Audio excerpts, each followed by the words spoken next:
Good morning, ladies and gentlemen. This is Rusty 78609 in Central Texas, USA. Just leaving Buddy's little gas stop here. I didn't get any gasoline, but I did get me a refill on some tea, which I mix the sweet and the unsweet just the way I like it. But anyway, what I wanted to touch on this morning, and we'll name this video A Drive Down Memory Lane, because I was sitting there. I don't know what caused it. I guess because it's a holiday weekend, Labor Day weekend, reminded me that years ago in my little hometown of Kennedy, Texas in the 1950s, I was born in like 1945, so you know I'm not a young Turk. But having said that, in the 1950s there was a group of, I guess you'd call them gypsies, that's what we call them, that would travel around. It was like a traveling circus. Well, not a circus, a carnival. That's different. It was a carnival. And it would come through my hometown about 2 times a year. They'd usually, because they wintered in Texas, and on their way south, they would stop in Kennedy, Texas, and stay for 2 nights, Friday night and Saturday night. They'd arrive on a Thursday, set up early. It didn't take them long to set everything up, but by the time they got it set up, we were so excited that we were ready to spend every dime we had, which wasn't many, but we had a few. But some of the things they had, I was just fascinated by. I'm sure they don't have, maybe they still have these things, I don't know. I haven't been to a carnival in a long time. But back then, they had a ride that you got on called a Tilt-A-Whirl. And some of y'all might remember a Tilt-A-Whirl. Well, that was a pretty exciting little ride. And the way the carnival worked was when you came in, you bought tickets, and you gave a ticket to each vendor or each ride. And that's how that worked. So you had to buy, if you wanted to ride 8 different things, you had to buy 8 tickets. And I can't remember how much the tickets were. It might have been a quarter. It wasn't. It was, well, we thought it was a lot, but it wasn't much. But the Tilt-A-Whirl was one ride, and then they also had another one every now and then that came through that had bumper cars. Oh, that was just heaven on earth. I mean, that was more fun than 10 billy goats. I mean, we just thought that was too neat. Bumper car. They were electric little cars, and it was like a destruction derby, I guess. You ran into people. I mean, it was. You could really get jolted. I mean, I'm sure some of you that remember the old bumper cars can remember, you know, somebody going the wrong way or something and hitting you head on, and you'd almost come out of your car. But they didn't go very fast, but you didn't have to go very fast. The impact sometimes was pretty interesting. And but anyway, that was another one, bumper cars. And then there was one I remember they called the Bullet, and the Bullet had like a little bullet on each end, and one end was way up in the air, and one end was on the bottom of near the ground, and you would get in it, and this thing would turn, spin, and then the little bullet that you were sitting in, it would spin also. So you were going round and round and round and round, and that was almost too much. I mean, that could make you really sick. And then of course they also had they call them the swings, and you got in these swings, and then this thing would start spinning round and round and round, and then the swings would swing way out, and it would go faster and faster and faster and faster. And I always thought that was fun. The swings were great fun. And then of course they always had a Ferris wheel. And on the Ferris wheel, I can't remember, it seemed like you got 3 or 4 turns. You know, you'd make 3 or 4 circles real slow, and that was always pretty neat, because you'd get high enough up in the air that you could look over Kennedy, Texas at nighttime, which really wasn't much to see, but for for us back then in the 50s, when I was about, I don't know, 10 years old, whatever, I thought it was the greatest thing since fried chicken. And they also had food. They had, I can't remember what it was. They had snow cones, and then they also had one that was, God, I wish I could remember the name of it, but it was a real hairy looking stuff. I don't know why the word won't come to me. I can see it, but I can't think of it. But anyway, but it was just basically pure sugar, and that was kind of neat. It looked like there was a lot there, but it wasn't. It was just basically a lot of little loose hairs that was sugar, and but it was fun. It was a big deal. And I remember we had a sheriff back then named Harper Morris. You know, he was a 5'2" alligator, I guarantee you.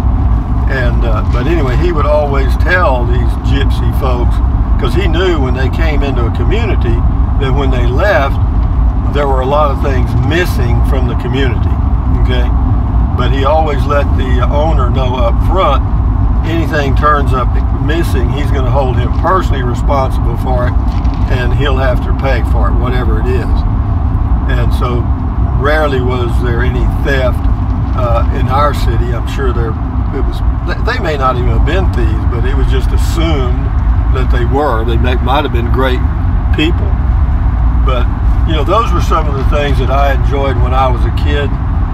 That, you know, of course we'd walk, I would walk into town, which was like 3.5 miles, and then I would walk out to where the carnival was, which was probably another 2 miles, and then once I got through, I would either walk back home, or maybe somebody might be going that way,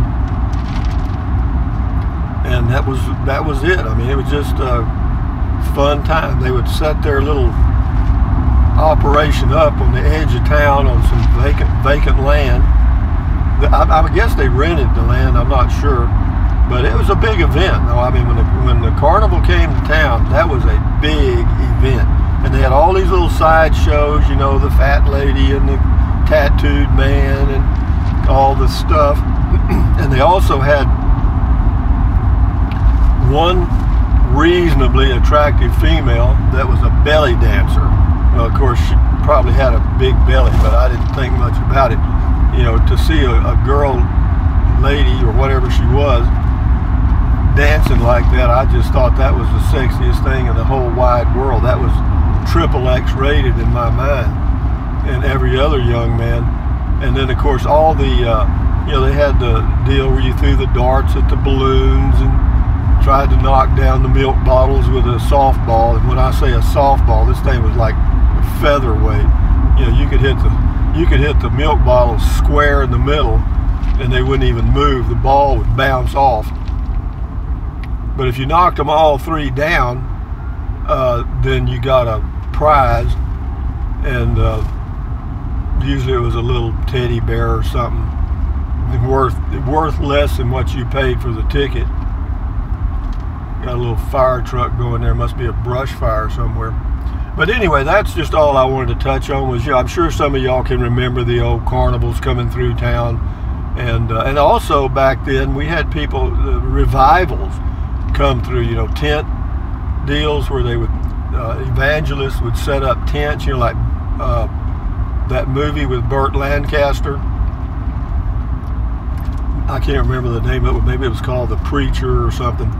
But yeah, they would set up the tents, and we never went in them.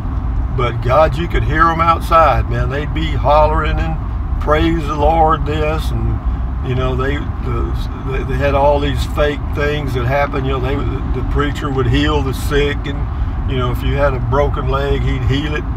Oh, it was really something. But back then, you know, a lot of people believed that. I mean, they would go there with the intention of getting healed, and they didn't sell any elixirs, you know, any medication, but they did a lot of powerful talking and singing, and it was a pretty good group of them. And setting up that tent, I remember watching them setting up that big tent. Man, you know, that was pretty interesting. They did it really quick, But anyway, those were some of the things that were fun when I was growing up. We didn't have video games or any of that crap. You know, a video game to us was a pinball machine, and we had one of those in the whole town. It was known as Cafe, and so, you know, that was a nickel. And of course, we had a theater, a Rialto theater, 12 cents. And on Friday nights, every now and then, they'd have a double feature that started at 9 o'clock. And so you could go to the theater at 9 and you'd get out about midnight, and we thought that was just too cool. You know, being out after midnight, yo. Yeah, those were the interesting days. Kennedy, Texas, I don't know what the population was in 2000, in that range. Farming town, little oil business around, not much. My graduating class was 60 people. So it certainly wasn't a big school, but it was a lot of fun. You know, we did a lot of things. I mean, but there was a total difference between the young people that lived in town and then the young people that lived in the country, like me. I mean, it was a totally different outlook on life. I didn't think much about it then, of course, but looking back, I can see that we were totally different people. Totally. I mean, you know, they were trapped in town, you know, the neighborhood, and there I was out in the country with beautiful views and places to walk and for miles and never see a human being. But they never had that. So it was different, and I liked it out in the country, and I guess that's why I still do what I do today.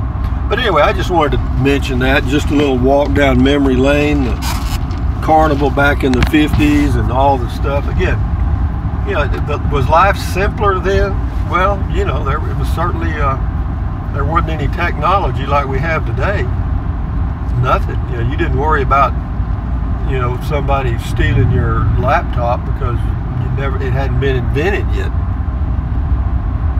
And the phones, you know, we didn't talk on the phone much. Rarely. Some of the girls did, but I don't remember talking on the phone very much.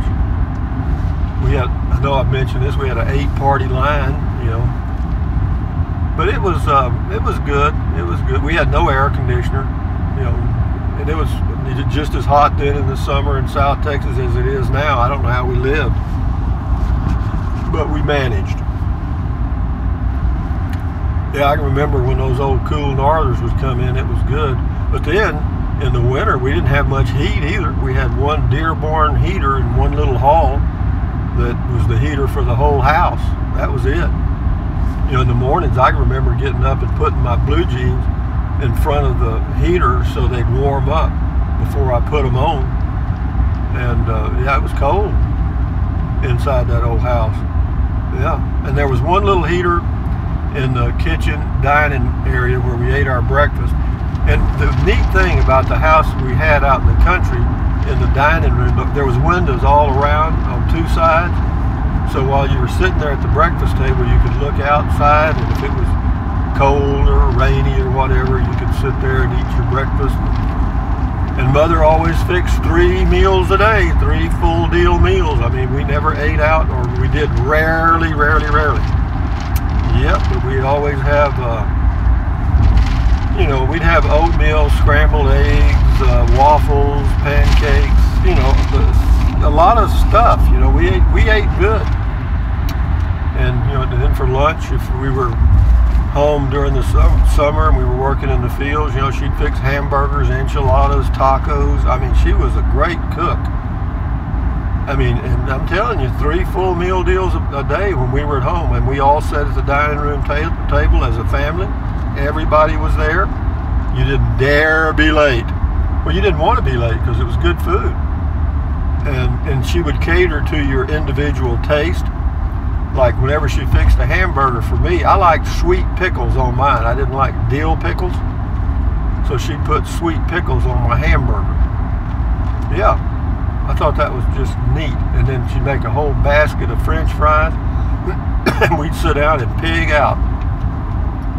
She did a lot of fried chicken, and of course we had pork because we raised hogs. We had beef because we had a few cattle. And we had a big deep freeze, a big, huge deep freeze with stuff we butchered and put in there. And you know, sometimes she'd fix a big old pork roast. And oh man, with homemade bread, God almighty, I'm getting hungry right now. You know, it was, we lived good. We ate good. We were poor as dirt. Well, we weren't really poor. We were just, I guess it's the way it was then, you know. We didn't have much. Our old car was old. Daddy had an old pickup, some old farm equipment. But as far as thinking about being poor, I never did. I don't know if my brother or sisters did, but I never thought about it. It just never crossed my mind that I didn't have any money to spend. I did notice it every now and then, because if I'd go to the movie in town, I had to be careful, because once I paid the admission price, I wanted to have enough to get me a hot dog, a Coke, and some popcorn. And sometimes it was hard to come up with that much cash, you know, about 50 cents or whatever that total will come up to. And but anyway, those were the really good old days. I'm just letting this go, guys. I don't know why, but yeah, it was really neat. And but I do remember, I was getting to the point about the money. I do remember a few of my friends. I won't mention any of their names because they weren't friends, really. You know, everybody talks about having friends. Well, I define friendship a little bit farther than just saying hello, okay? But I remember some of them had money, you know, like pull out dollar bills and stuff, and I never had that. And I can also remember the clothes they wore, that they got their clothes in San Antonio, and it was different and looked better. I always thought they'd look nice, and their shoes were better and different. I got all my stuff right there in Kennedy, Texas at People's Supply, or what was that? Raymer's, I think, was the other place. And I can remember that. I noticed their shoes and their shirts and blue jeans and stuff seemed to be better or different than what I had on. And they also, you know, when it came time to have cars, oh yeah, I remember that. We even had one guy that had a Corvette. Yeah, he had a 1950, wow, what was it? I guess it was a 59 or a 60 Corvette. Yeah, man, that was amazing. Hell, I had a cousin that had a Corvette, a 54 or 55 when they first came out. Yeah, Kelly, that was his name. He had a Corvette, and he was kin to me. How they had money and we didn't, I have no clue. I got to look at a Corvette, but I never had one. And some of the other guys had neat cars and stuff, you know, they had a little money, but I never did, not in school, in high school. Sometimes I got to drive a family car to school, old 1954 Ford. But it wasn't exactly a woman killer, let's say that. But I did all right. I mean, at the drive-in theater, they didn't care what kind of car you had. Or they didn't remember, let's say that. But anyway, I'm headed to Walmart. I'll end the video now while I'm stopped. Anyway, guys, memory lane, thumbs up, carpe diem, adios, bye-bye. Buy anything you want, but use the link to Amazon products. If you think about it, I appreciate it. Drink plenty of water, stretch, walk, take deep breaths, and stand guard at the door of your mind, and enjoy your life one day at a time. Happy Labor Day. Bye-bye.